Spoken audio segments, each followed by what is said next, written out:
Bonjour mes amis, j'espère que vous allez bien. Après une petite pause, nous reprenons notre série sur la pensée du Christ et nous allons plonger tout de suite dans Apocalypse chapitre 3 pour la continuité de notre série.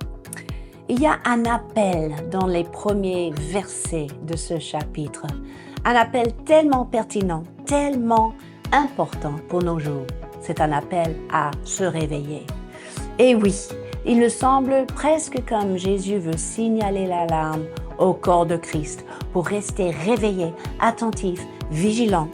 Et parfois, ça va nous secouer, ça va nous défier, mais ce n'est jamais pour nous punir.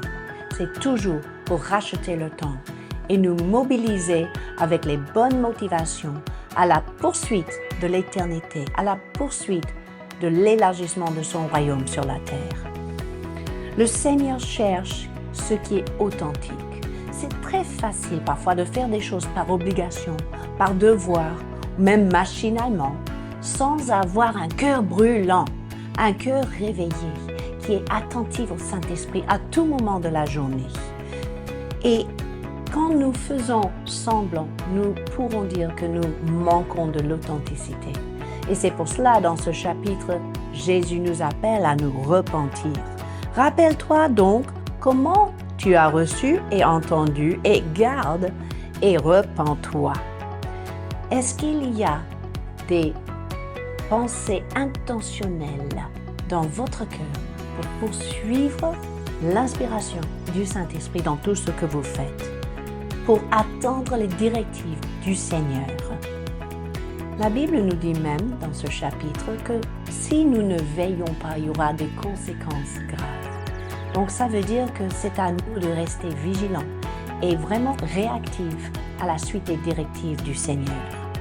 Et en plus de l'authenticité, dans ce même passage, Dieu révèle combien il chérit la pureté.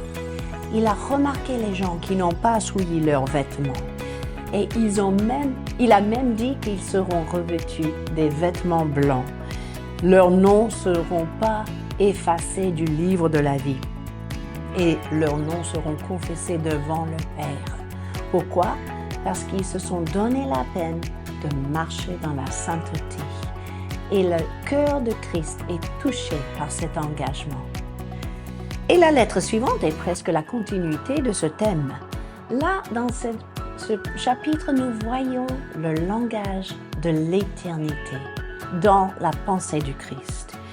Il dit, « Je connais tes œuvres et tu as gardé ma parole, tu n'as renié mon nom et j'ai mis devant toi une porte ouverte. » J'ai envie de dire merci Seigneur, tu as ouvert la porte à ta pensée.